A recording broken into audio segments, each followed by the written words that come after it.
off that exhausting hamster wheel and into balanced living with Dr. Marissa. Promise you joy in the mystery. Dr. Marissa, also known as the Asian Oprah. Her mission, to be a beneficial presence on the planet. Her purpose, to be your personal advocate to live, laugh, love, learn. Her life motto, don't die wondering. Take back your life with Dr. Marissa Pay.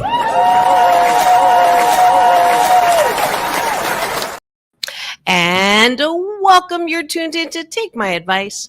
I'm not using it. Get Balanced with Dr. Marissa, the morning show here on NBC News, CNBC News, and NBC Sports Radio Station, AM 1050, FM 106.5, KCAA, the station that leaves no listener behind, home to the Asian Oprah, and also streaming everywhere: iHeartRadio, Spotify, Stitcher, iTunes, TuneIn, Audible, Amazon Music, Tiki Live, Rumble, Podchaser, Streaker, Spreaker, and more.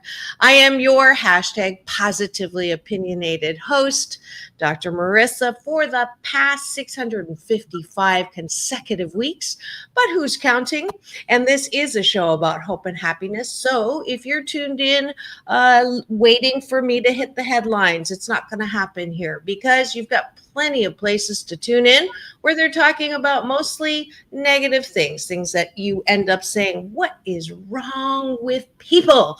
Or the world is going to hell in a handbasket. That's not going to happen here, because I want you to focus on your own reality show and how you can be happy 88% of the time. So I have topics and guests, and today is no exception. I am so delighted to bring you today on my Tuesday Talent Series. His name is Aaron Foster, and after a lifetime of serial entrepreneurship, including startups in the home furnishings, sports, nutrition, art, and restaurant industries, Aaron Foster turned 50 and decided to finally face his fears and pursue his lifelong dream of being a stand-up comic and actor. 2 years later, he's made a few movies, is on a self-made tour with his solo show, mostly jokes that addresses his and his family's mental health, or lack thereof. His dry delivery is often dark topics, is how he deals with the madness of our world, and he is a firm believer that it's never too late to start from scratch.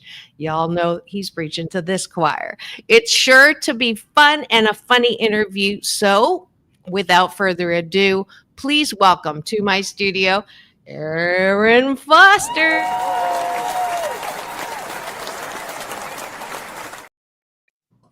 Good morning. Thanks for having me.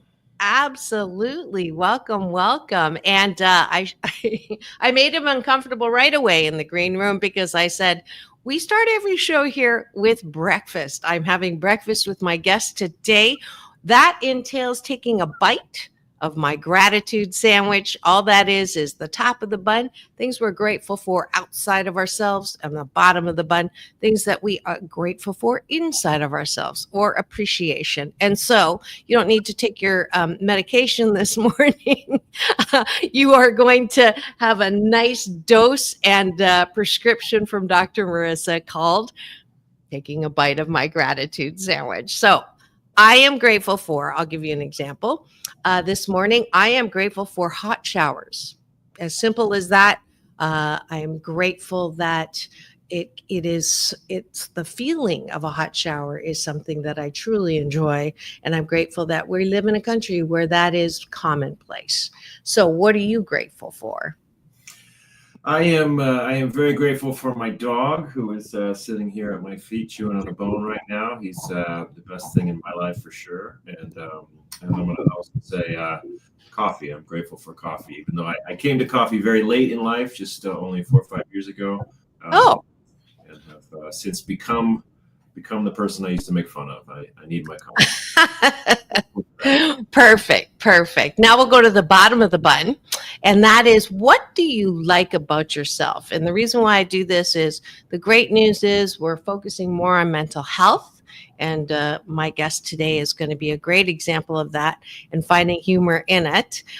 We're also reaching for things outside of ourselves to make ourselves feel better. And so I want us to just try to like ourselves a little more. And in order to do that, I make you work your muscle. What do you like about yourself? This is an exercise before you go to bed.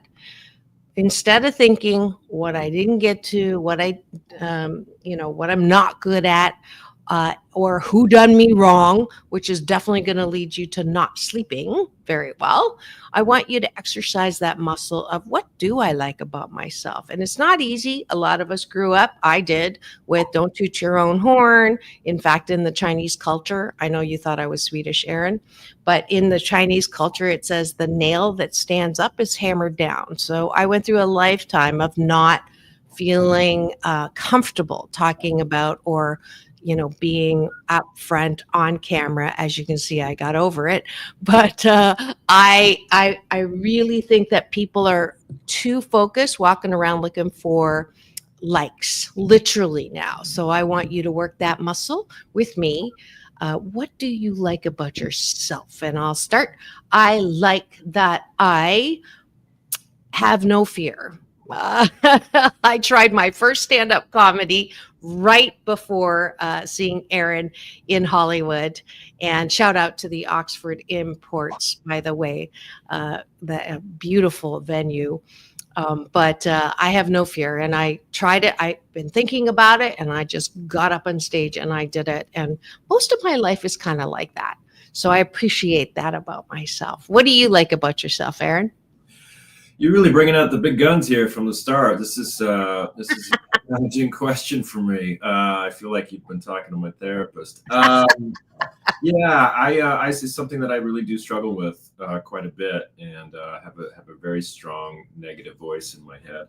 I'm going to go with I have high standards for things that I create, which causes problems and causes me anxiety and stress of like it's not good enough, but it also drives me to sort of keep working on it and make it as good as I can. I think I have such a fear of failure and embarrassment that I would like to be over prepared and over deliver in any sense to not give anyone the opportunity to think that I've failed. So it served me a lot. I've been an entrepreneur and I've been successful in those worlds. So I think as much as it causes problems in the big picture, I think it's a good thing. So, yes, you like many people have the dis-ease of perfectionism, and I'm a recovering perfectionist, so I can totally relate, and we'll certainly talk about that throughout the rest of this interview. But I just want to close out. Thank you for joining me for breakfast, even though I didn't warn you, and I will say that you are funny. You are disciplined. The set that I saw obviously took, and some of the people that I met there, we were talking about how much work that must have taken you to be able to put together a set like that dealt with, some pretty uncomfortable topics. And yet people were, for the most part, except for that first woman, comfortable. If you're feeling like, we're talking about something you weren't there for. It is true, but we'll get to that in a second. But I want to close out breakfast. I hope that you continue this good life habit or hashtag Blisscipline for the next 28 consecutive days, with or without me in the morning show, because I want you to be happy 88% of the time. So thanks for joining us for breakfast. And here we go.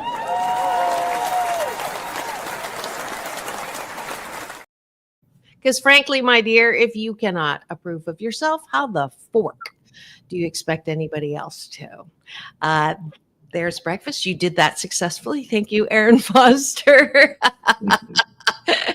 And let's start with this. So the little backstory. I see the eyeballs rolling in. By the way, thank you for love streaming with us live on my YouTube TV channel. Please do feel free to use the Cashew Gallery chat.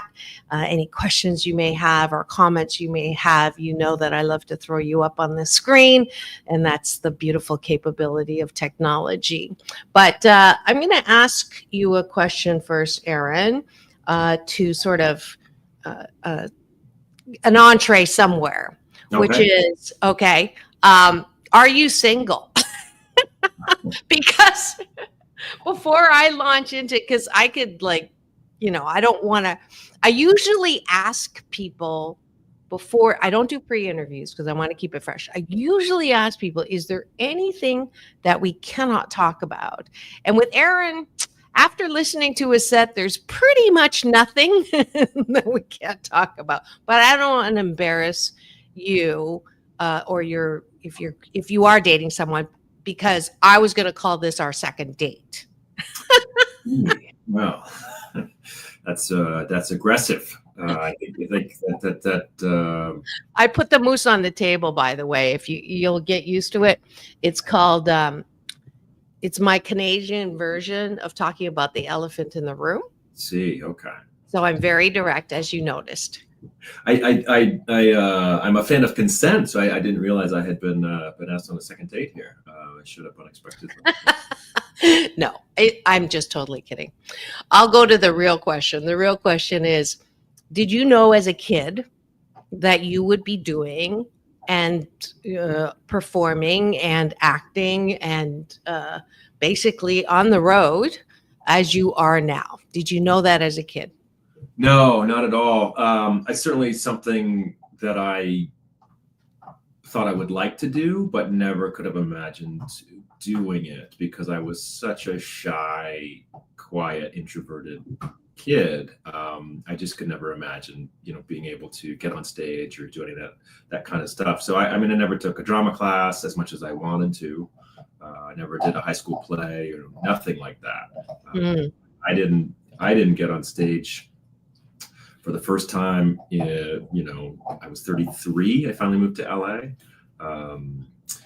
And even that was terrifying. I remember doing the very first exercise that I did in an acting class and kind of standing in front of the room, looking at the class, and then being so uncomfortable, all right, my backpack's over there, my car keys are in that. How can I get to that and get out the door before anybody because it was just so uncomfortable. So it's been a journey for me, but it's also been something I've always wanted to do. Comedians and actors, movies is something that I really have liked from a young age, and it's been kind of an important part of my life and helped me kind of get through it. And like I talked about in the show, just made me feel a little bit less alone.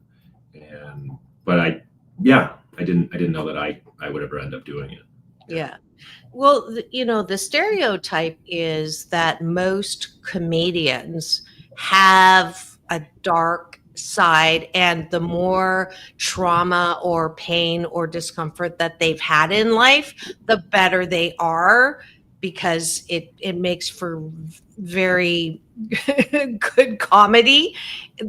Is that accurate? I mean, in your case, it's a bit different because you actually work clinical depression, which you have, into your set, as well as other topics like suicide, real suicide.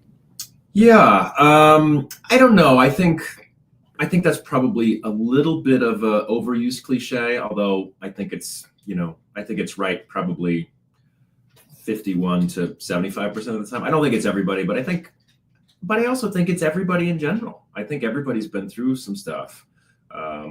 Maybe it's not specifically a mental health issue. Maybe it's not specifically a family member who's committed suicide, but we've all been through stuff. And I think that's just such a gold mine for comedy, because it's unexpected to find humor in those things. Like, oh my God, what he's talking about. He's talking about being depressed. Why is it? Oh, and then all of a sudden you're laughing. I mean, that's the goal.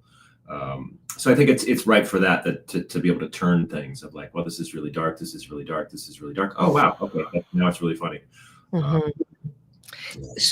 The thing that I was struck in listening to your set, and by the way, he performed at the Oxford Import Projects. Is that the one? Yeah. Oxford Health Projects. Yeah. Thank you. I don't know why I have an issue with that name, but it was a long. The fact that you were up there, we think of Laugh Factory or all of that. It's a 5 to 10 minute set, right?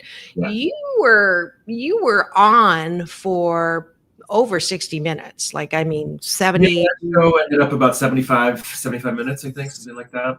And with what you share, and you just did it again about how shy you are, how hard you are on yourself, how you've been officially diagnosed as clinically depressed. I mean, you just like literally put yourself in the most challenging position that anyone who's shy to start with is already a challenge, but you just keep stacking up. Like, why do you do this to yourself? No, that is a good question that I'm not sure I have an answer to, but yeah, I mean, I get it. Yeah, you see a lot of comics, especially shows in LA. They'll have 8 or 10 comics. Everyone's doing 8 minutes, 6 minutes, 10 minutes, and I do those shows too. My material, I think, is a little bit suited to longer form.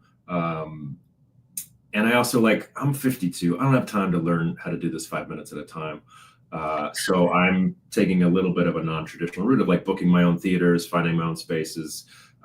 Jennifer, who owns Oxford House, reached out to me and offered her space to do a show, which was amazing. What was the question?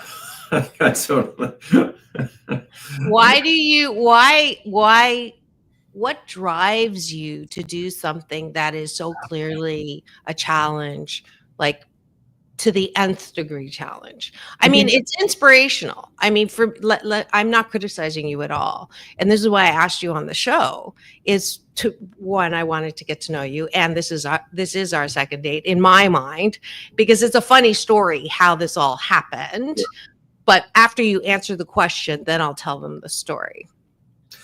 I think the challenge of it is part of the appeal. Doing something that's hard. I have been very fortunate in my life. I've started a few different businesses. I've been very lucky. As long as I don't do anything stupid, which you could argue trying to be a comedian is fairly stupid at this point. I'm kind of, I'm sort of retired-ish, so I don't have to be doing this, and I'm certainly not making any money from it at this point. But it's a personal challenge to me. I don't know how else to talk about this stuff. I've been in talk therapy on and off for decades, I guess, technically.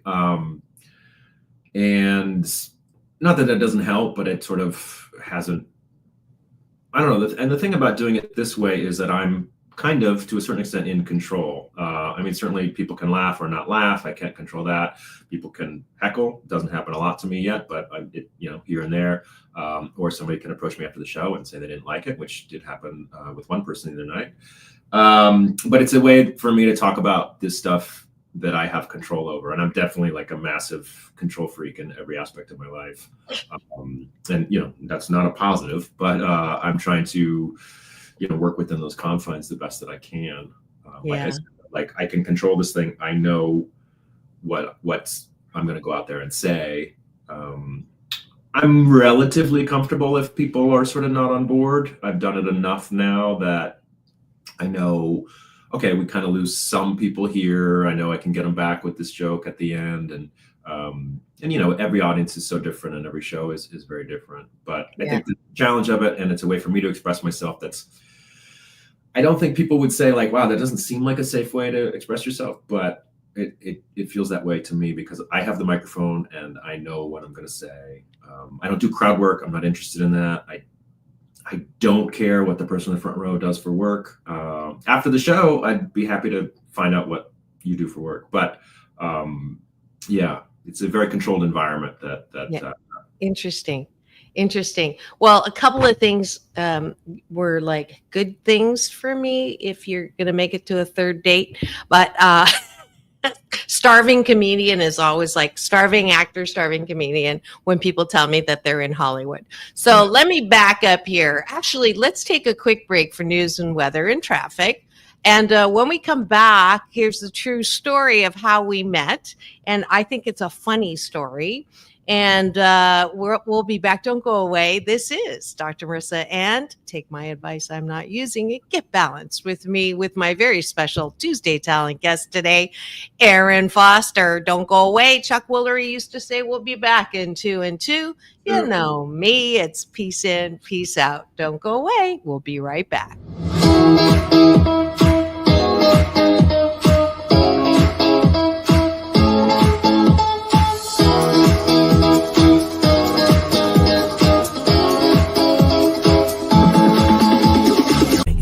back your life with Dr. Marissa Pay. And we're back. You're tuned in to Take My Advice. I'm not using it. Get balanced with Dr. Marissa, the morning show here on KCAA, NBC News Radio, KC All Talk, and number one talk. Thanks to you all. Home to the Asian Oprah, AM 1050, FM 106.5, streaming everywhere, iHeartRadio, Spotify, and of course, my YouTube TV channel where you can watch and listen and comment and see who I have in studio today. You can also free subscribe and get the free playlist called My Red Carpet Playlist and see interviews with the beloved Quincy Jones. Breath of peace and comfort to all of us who miss him. But we know he's back into love right now and loving us from there, as well as Halle Berry, John Travolta, Temptations, all of those interviews you can get on my YouTube TV channel. So please do free subscribe. And today we have a really cool guest. I don't have many comedians on. I don't know if it's because I just want to be the funny one, or talk about control freak, or it just has happened that way. I've had a plethora of really interesting people, but this one was kind of funny. Y'all know I live my life out loud on the show. Y'all know that I started dating after 7 years of no dating, no relationship. I guess it was a reverse 7-year itch. And, I've been swiping since January 18th. But who's counting? And I've had 23 first dates. Aaron makes 3 second dates now. 1 third date, 1 fourth date. And I'm cheating on him with Aaron on the show right now because when I was swiping, I stopped at a good-looking guy. He was, his picture was, I think, on stage, and in a fellow industry. So I'm like, oh, and then I read up, and he's cute. He's a comedian. And then he says, how did he put it? In all transparency, I'm just here because I'm going to be in LA and I'm doing a show. So come on and see the show if you want a good laugh or something like that. So I swiped. And then I took down the information. Did you even see my swipe? Do you even look at that, or you just put it up there? I just put it up there. Yeah. I mean, I have sort of weird feelings about it, but when you're a comedian no one's ever heard of, you got to do whatever you can do to try to get people in the door. So when I, sometimes I'll change my location. You can do that on some of those dating apps a day or two ahead of time. So I give enough information where you can find the show if you want, as you did. But I don't generally look at any or swipe or anything like that. Okay. Then it's just, I don't know, it starts to feel weird. And I'm not saying I would, if I did that there, I'm not saying 5 people would show up. I don't have quite that much of an ego, but then that seems awkward. And here's the information. If you want to figure it out, you can. Great. I would love to see you. And this obviously is I'm so glad that you came, but I try not to go beyond that. So are you single? Yes, I'm single. Okay. So good. So this is our second date to make it official. But I didn't tell him that I had swiped him until after the show, and I really wanted to pull out my camera and get his reaction. He did laugh. I'm not the first. Apparently other women have gone to see his show in other places, but they haven't been as shy as I am. Sarcasm is another service I offer, to actually tell him in person that I was there because I swiped him. So that was kind of fun. Met great people there. The whole show, because I told them the story. So the whole show, you were being judged as to whether you were a good fit with me as a date. It was so funny. The people that were in the front row, they're just adorable. And they, the one would just turn over and go, yes. And then he'd turn and go, no. Depending on the date. But anyways, that's how we met. And I thought it was, I just think this is This is my life. I love my life, and I have the ability to help promote with my platform. So I will tell you that every person should go and see Aaron Foster for this reason, not just because he's cute, and not because he's there's no kickback here. As far as I know, I'm not getting a dinner. But what I really appreciated, Aaron, about your show is you took things that are uncomfortable to talk about, like depression, and I mean, there's comedians that talk about that, but in a flippant way. And your approach to depression, your own, and I love the fact that you did it almost as your own way of therapy, forcing yourself to be uncomfortable and also achieve. Hopefully, you will feel more happy, because I'm all about happiness with your performances, and be less critical. I'm all about lessening that critic in the head. But the other thing is, you lost your brother, I think it was, Mhm. to suicide. And I have never heard a comedian talk about that in a way that was respectfully funny, and educational. So for that, I'm going to give you Dr. Marissa's Beneficial Presence on the Planet Award.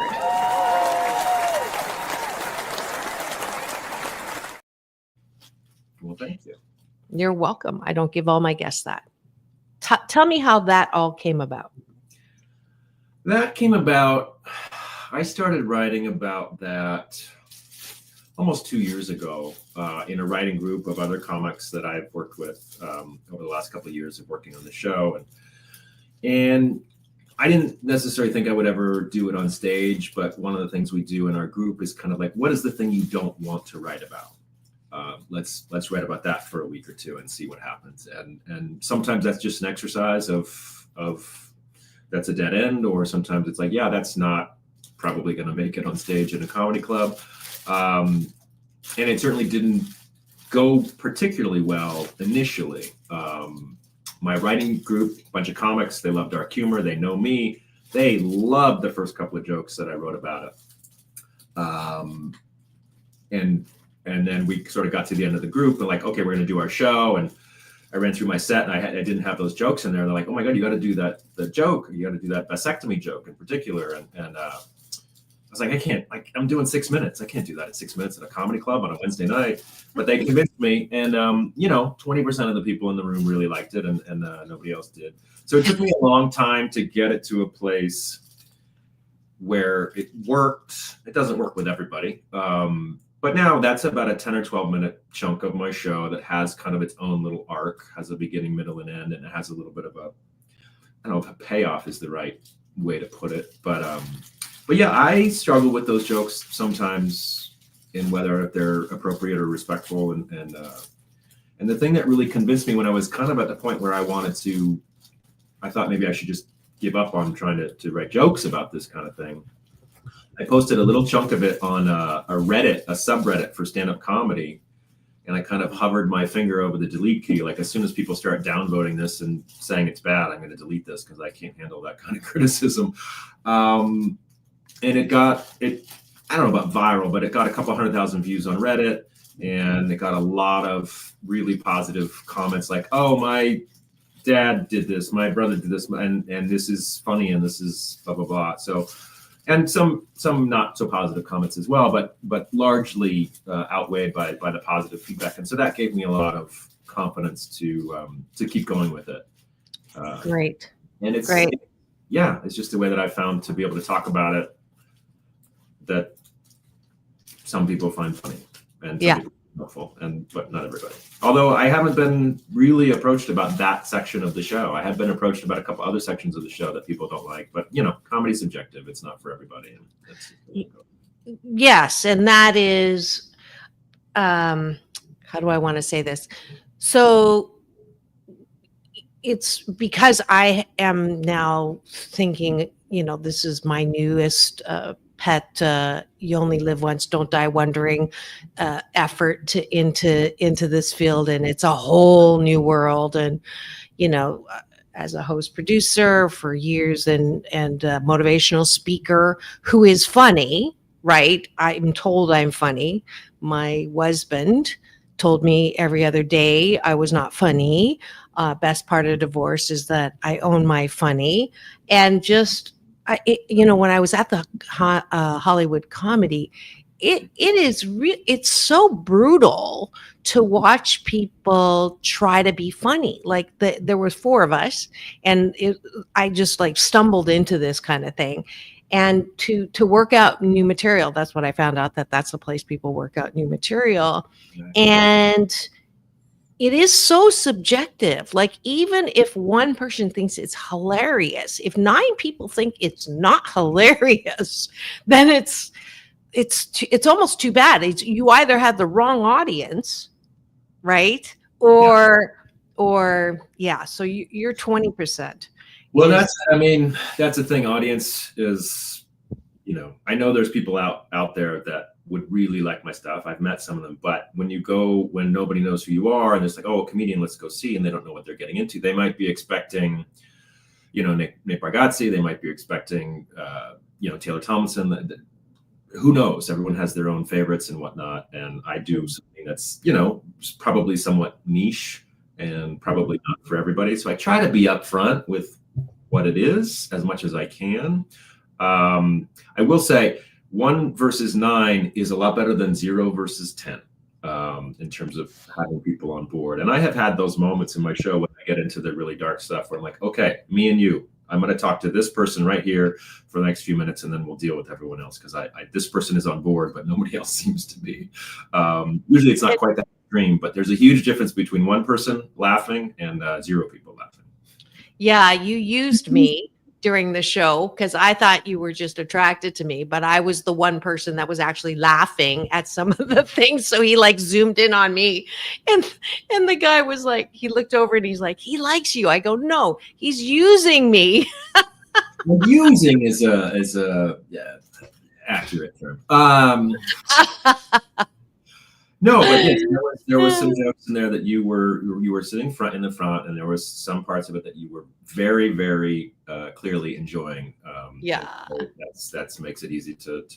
All right, well, let me engage this energy a little bit here. I don't do a lot of that because it makes me uncomfortable, because I don't like improv and I don't like crowd work. I want to know what's going to happen. But as I've done this more and more, I get more comfortable with you. You're more of a control freak than I am. Oh my goodness. We're going to have to take a quick break for station ID and thank the sponsor for the show. I'm so glad to have Aaron Foster in studio today. If you missed the first half, that's okay. Just go back and get that show interview on my YouTube TV channel, free subscribe, and you'll get that. But keep it tuned here. When we come back, we're going to have more comedy. I'm not sure your copyright is going to let me show some of your thing, either that or you can do a little segment if you'd like. I think it's would be fun for people to actually see part of your comedy instead of you just or me flirting with you. But we'll be right back. You're tuned in to Take My Advice. I'm not using it. Get balanced with Dr. Marissa, the morning show. We'll be right back with Aaron Foster in 2 and 2, or peace in, peace out. Don't go away.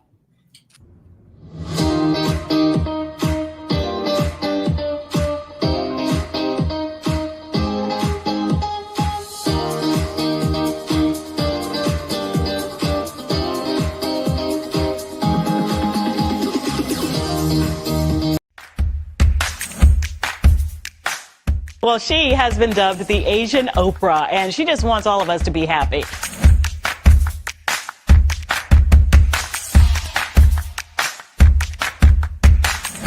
Dr. Marissa, aka the Asian Oprah, says the most important thing you can choose is choosing to be happy. You are tuned into my weekly talk radio TV show called Take My Advice. I'm not using it. Get balanced with Dr. Marissa.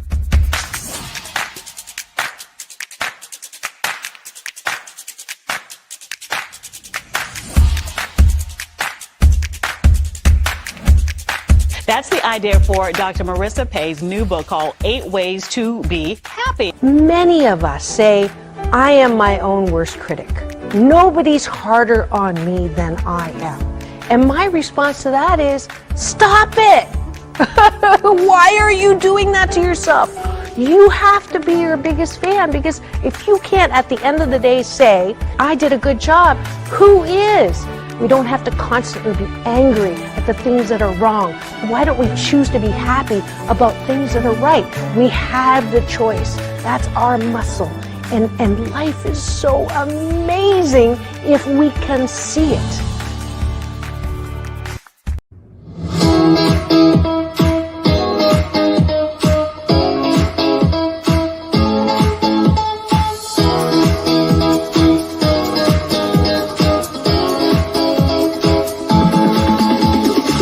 Take back your life with Dr. Marissa Pay. And welcome back. You're tuned in to Take My Advice. I'm not using it. Get balanced with Dr. Marissa, the morning show here on KCAA, NBC News Radio, home to the Asian Oprah, #1 talk in the IE. Thank you very much. And streaming everywhere, iHeartRadio, Spotify, and of course my YouTube TV channel where you can watch and listen and interact. Thank you. We've had people giving us the finger. Aaron, not that finger, but this finger. Thank you for interacting with us. And I would love to have any questions or comments for Aaron, that would be awesome.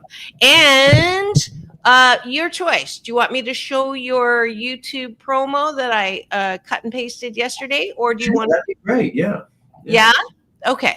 Because that would be you in action. Either that, or I'm going to make you do it. Yeah, stand up doesn't really work this way. I figured it. Option, I figured it doesn't. But now, as I'm finding it, so you're not on that app to date at all? You're not swiping for dates?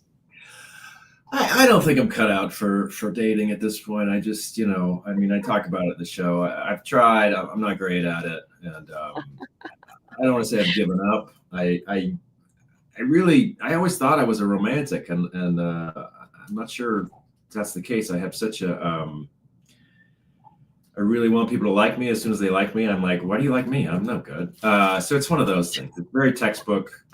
It's very not healthy. Okay. Do you want me to do the I Thought I Was Special or the Mostly Jokes trailer? Oh boy. Why don't you do the first one? I think, yeah. All right. Let's do that. Happens.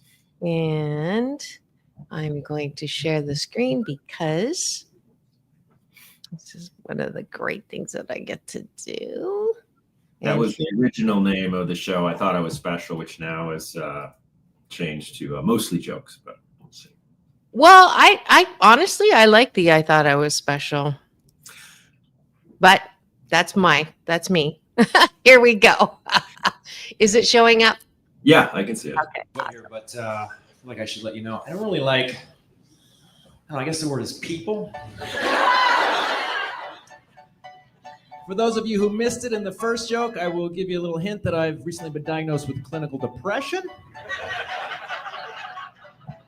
Yeah, I'm not super happy about it. People do not like to talk about suicide unless they can figure out how to make it about themselves. And in case you hadn't noticed, somebody in this room is doing that right now. Somebody suggested maybe I shouldn't do my entire set about depression because, like it's a comedy show. So we'll go a different direction and tell you that my father was bipolar. It's not depression. And if you don't know about bipolar, I don't want you to get the wrong idea. Like my dad, he never hit me. It wasn't like that. It was more like he hit my mom and my brother, which I know what you're thinking. Dude, that joke needs work. And that's fair. But that's just because you don't know the silver lining, which is, hey, at least we know who we love the most, right? So who's ready to laugh?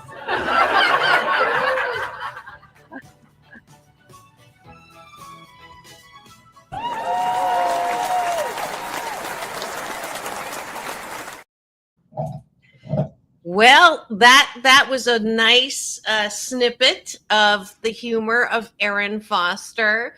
I'm going to put the moose on the table around what he brought up with bipolar and the abuse. I don't know if you know this, but I am actually one of the 7 out of 10 of us who've had also childhood trauma.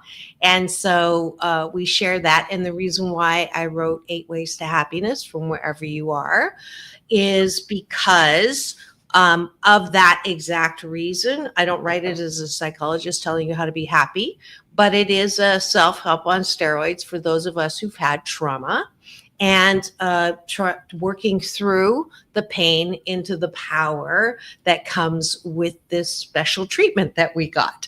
And so it's interesting that you have taken sort of my book idea of it's okay, not only okay, but there is a silver lining. You say that during your set. I put a life jacket on with the silver lining every morning, which is my line for addressing that part of it. So was this truly a strategy for you to deal with your pain? Or was it something that you wanted to normalize for other people, knowing there's 7 out of 10 of us who've had childhood trauma?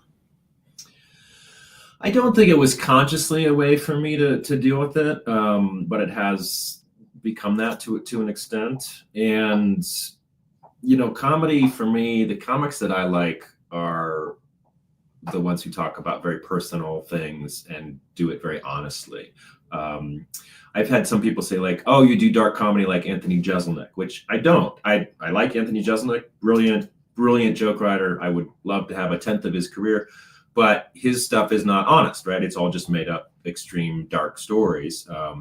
Whereas like like Mark Maron, Mike Birbiglia, Maria Bamford, Neil Brennan, Gary Goldman. These are comics who a lot of them talk about mental health. They talk about some dark things in their lives, and that's always what has resonated with me. So, to a certain extent, I'm doing my best impression of an amalgamation of my favorite comics and trying to sort of follow their path that they have set of talking about these very honest things very openly. And there's something about doing it on stage and doing it in that format that allows me to talk about it in a way that I'm not really able to otherwise.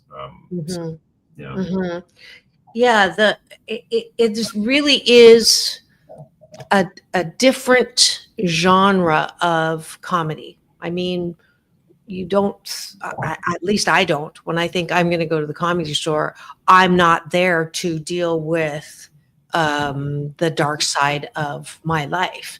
And I do like the crossover. I mean, to me, that was just oh, wow, I came to see you because 1, you're cute, and 2, I love to laugh. It's my most favorite sound in the world. And so that's why I went.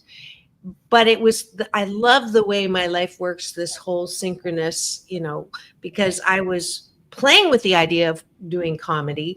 And I asked at the Comedy Store, are there comedians, because I'm a motivational speaker, I'm a motivational speaker that works in funny.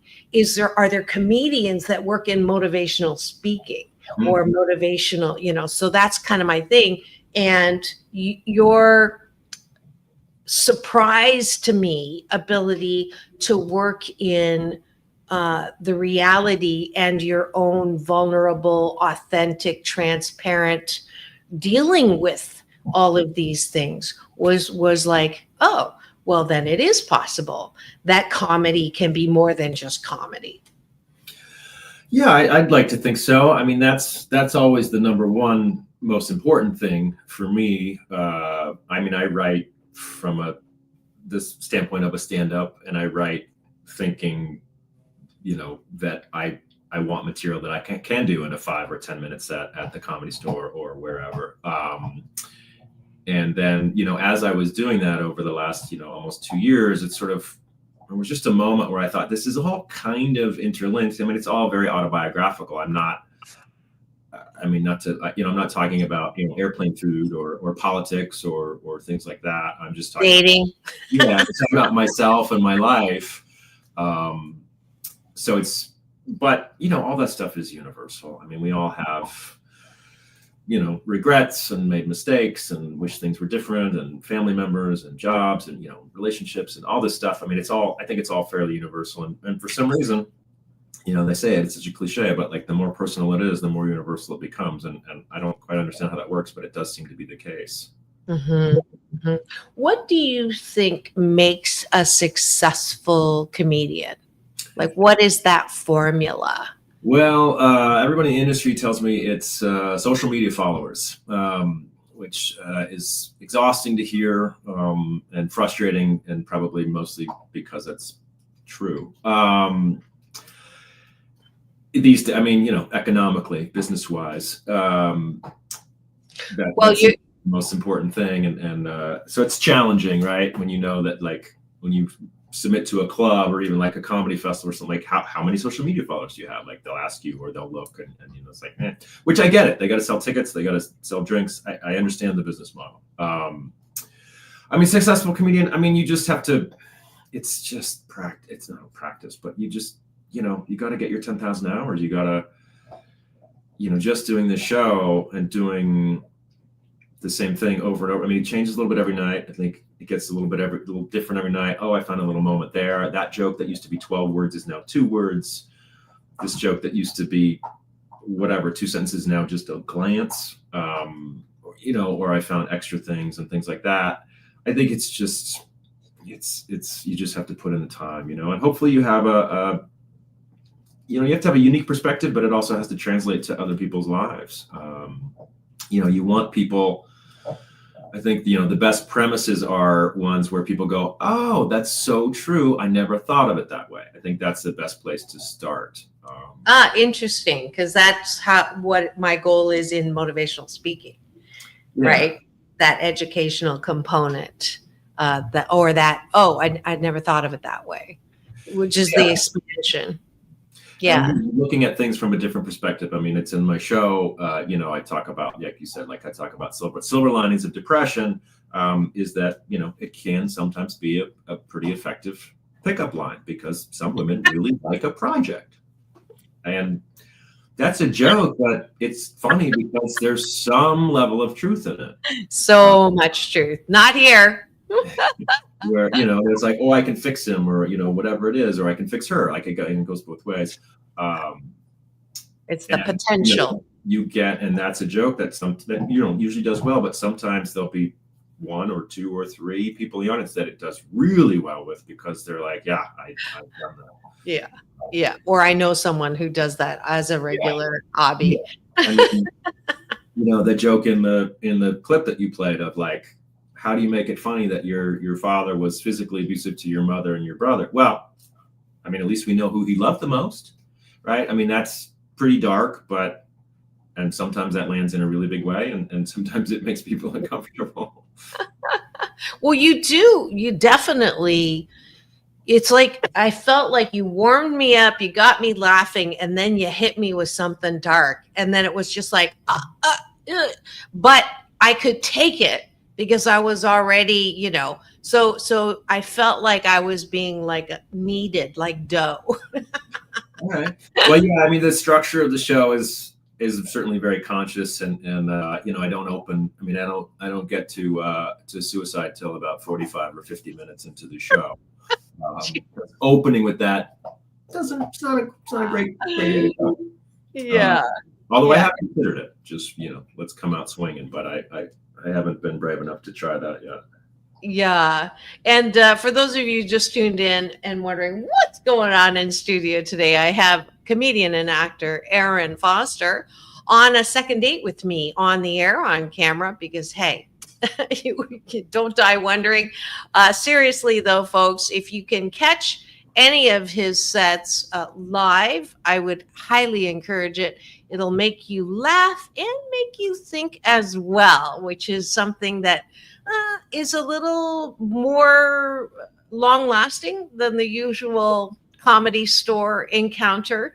How can people find support? And by the way, on the numbers deal, I totally get you, and I have been an advocate of fork the numbers, and it has been. I don't even know or care Oh, good for you.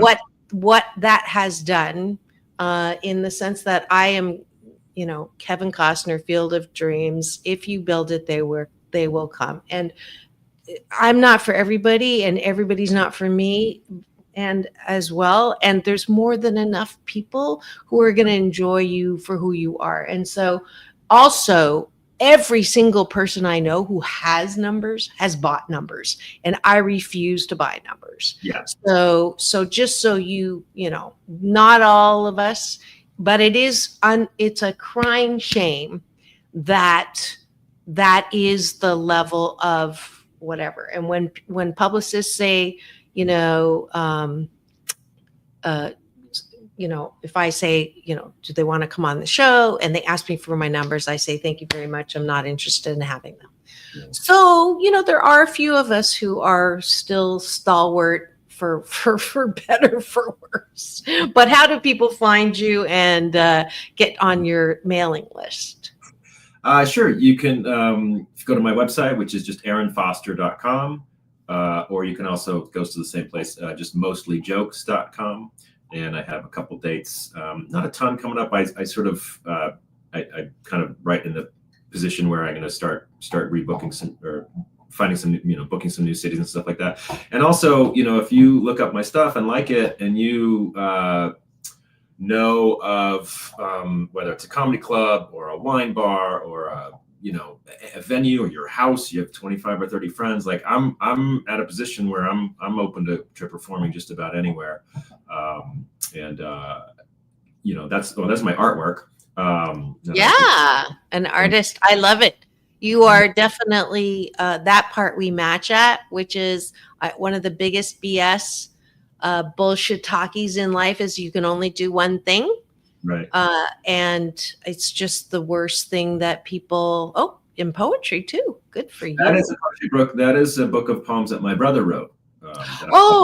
Duncan. After he passed away. Yeah. That's very intense, some of them.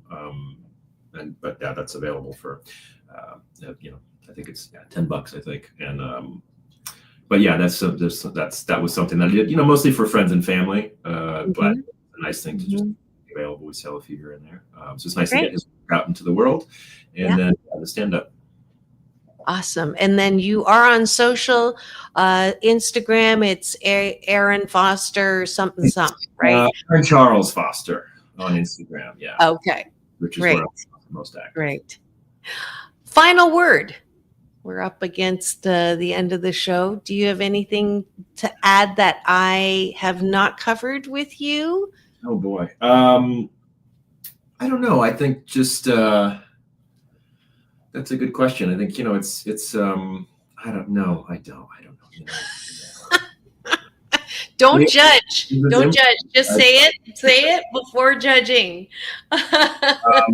I've done a lot of things. I've we talked about, I've been in wholesale home furnishings. I've been an artist for 20 years. I pursued acting and stand up. I've had some success in that. I've, other sports nutrition, restaurants. And I just think, I really do. I mean, you said it at the top, like, it's never too late to go after what you want. And, you gotta, and I've struggled with this, I think, as much, if not more than anyone. You just have to bet on yourself and believe in yourself. And that's a daily struggle for me. But when I do it, it usually works out for the best. So that would be my last words. That's great. That's great. I feel like you're the sad twin of mommy as far as doing a lot of things. But there might be a third date. The successful part of it is definitely attractive. And I will have to say to you, whether it's with me or someone else, you are definitely someone that would be now, the name of the show is Take My Advice. I'm not using it, so I'll qualify with that. But relationships, as much as you don't think you're suited for them, this is why I started dating again. It's not a feeling you can get from friends and family or even pets. That romance and the desire and, that yummy intimacy and toes curling. I'm talking to myself, not you. Is worth trying to swipe for. So Sure. that's my final word in this very fun interview / date that he basically got roped into without knowing, because if I told him, he probably wouldn't have come on the show. But thank you so much for joining me today, Aaron Foster. I hope you had a sort of good time. Great time, man. Thank you so much for having me. I appreciate it. Absolutely. Just know that you just never know what's going to happen on this show. Thanks for joining me this morning. Tomorrow is Wednesday. It's Doctors in the House with myself and Dr. Tiffany Tate.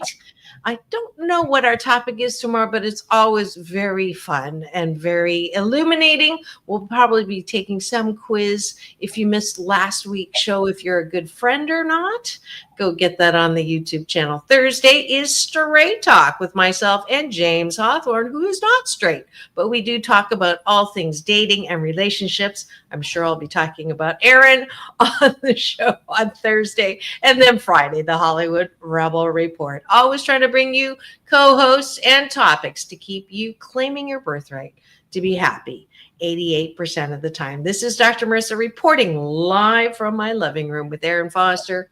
I made you do this when you were at the Import House. Here we go. It's all about balance. Peace in, peace out, world peace through inner peace. Now go and have the best day ever. Thank you, Aaron. Thank you.